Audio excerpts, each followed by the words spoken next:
I'm James Taylor, and this time we're going to be looking at the good stuff, sculpting high-res character detail. Picking up where we left off, I'm using the Amplify brush, and the Amplify brush exaggerates the detail that's already on the surface of our model.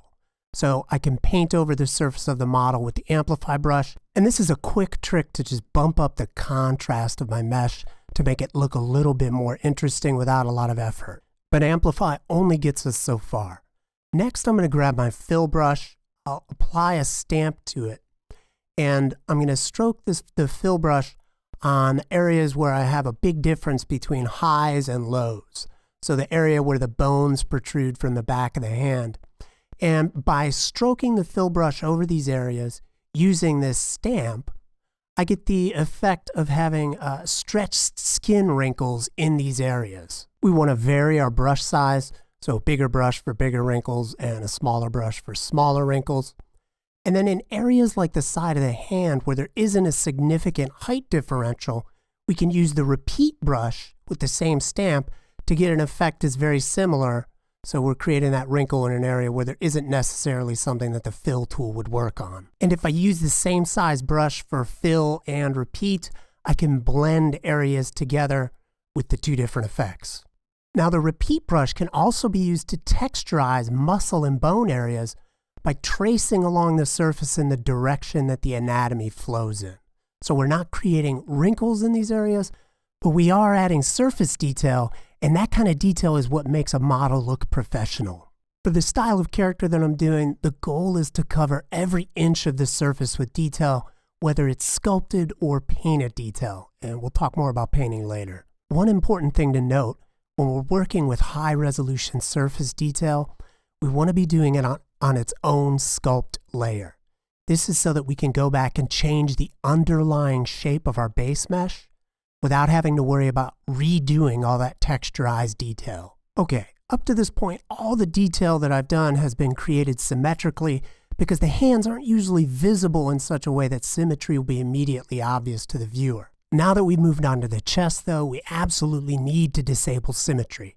This is definitely a place where a viewer will notice it. I used a small fill brush to create the stretching between the pecs and the claves, and I'm using a larger fill brush to create the stretching along the pectoral muscles themselves. And I'm using a foamy brush to cut in a little bit sharper detail here, and then I can use my small fill brush to fill that in to create a little bit more localized stretching. That kind of detail helps make our model pop. Here I use the repeat tool. I'm just sculpting in the direction that the muscle striations flow. So we want to be familiar with the anatomy so that we can exaggerate it. So I mentioned sculpt layers a minute ago. Here's an example of what I've laid out on different sculpt layers for the chest. You can see how I created the base shapes and then how I distributed the detail among the different layers. Now let's move on to the leg, because the leg is an example where there are a lot of muscles pulling against each other, so there's a lot of potential to create these stretching wrinkles that I've been using to add detail to my mesh.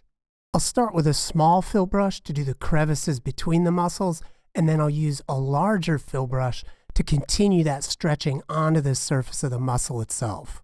And all of this is on its own sculpt layer so I can control the detail better, and I'm using my smooth brush to blend each set of wrinkles into the main muscle surface.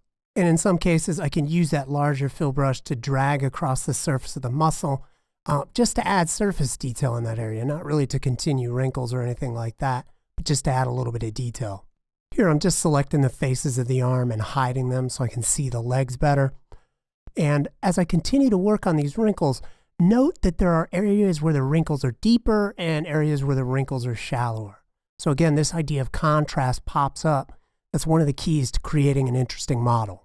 We do need to make sure that we focus on achieving the highest possible level of detail that we can, because that's what really sets professional sculptors apart. Now onto the back of the legs. I've added a lot of striation detail here on all the muscle groups, and then I'm going to go back and smooth it right back into the surface.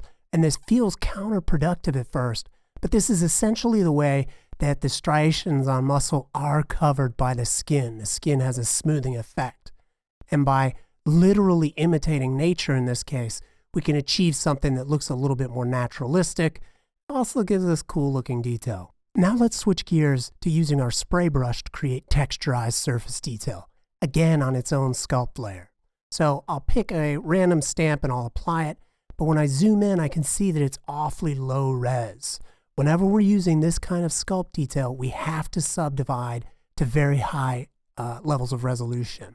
So when I subdivide again and I resculpt, I'll see that that detail is a lot sharper this time.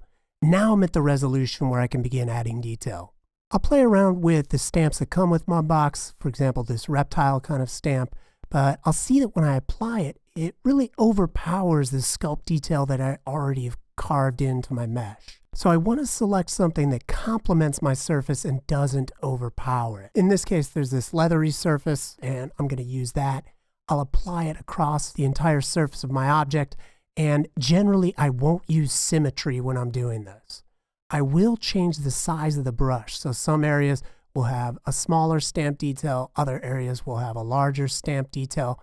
For example, on the back here, I'm going to do it very large, and it may look like it's very low resolution. We'll get stuff that looks blurry, but in some cases that's simply a limitation of Mudbox displaying all the detail that it can, and when we zoom in, it looks sharp. And from a distance, we'll see the detail that I'm adding via the spray brush isn't conflicting with the sculpt detail that I created before. So this is the kind of balance that we want to strike, and using a sculpt layer will really help us here. We can always adjust the opacity of the sculpt layer to make our spray detail either stronger or weaker.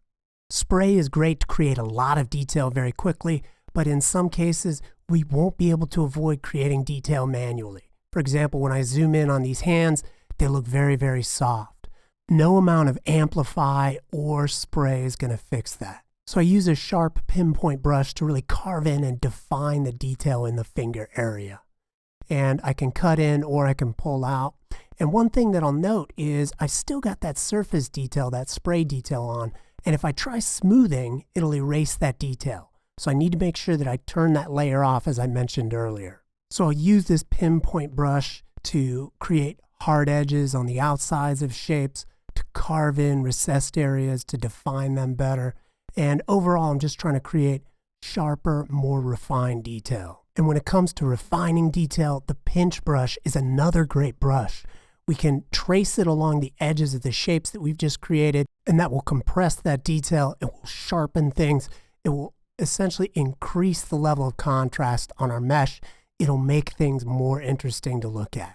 So I'll use the pinch brush very liberally at this stage. It's a great way to just really fine tune all the shapes on my mesh and to make things hold up better when the camera gets closer to them. But I don't use the pinch brush solely to define sharp edges. Pinch is also great for pulling shapes together. So especially in the areas where muscles are pushing up against each other, pinch is great for pulling those surfaces together and giving us a look as if there's actual tension in that region. I also like to use the pinch tool in conjunction with the scrape tool. So I'm using scrape now on this bony protrusion to just kind of create some planar shapes. And then I'll use the pinch tool to trace over the edges of those planar shapes. And that'll give me a very sharp kind of faceted look. And this is good for creating, say, stone faces, or in this case, a bony protrusion. And then I'll blend that into the rest of the surface with my fill brush as we used throughout the rest of the tutorial. But I see that the detail on my hand still isn't pronounced enough. So I want to exaggerate it even further. And in this case, I'll use my bulge brush to trace over the veins and the blood vessels in the hand to puff things out so that they stand out from the background. And again, this is the essence of contrast. We're making different features stand out against the surface that they sit on. That's how we create interest. What can really help here, you'll see I just turned on the ambient occlusion, the cavity ambient occlusion. That'll really help our surfaces pop. And just towards the end of the process, I want to give my mesh a once over.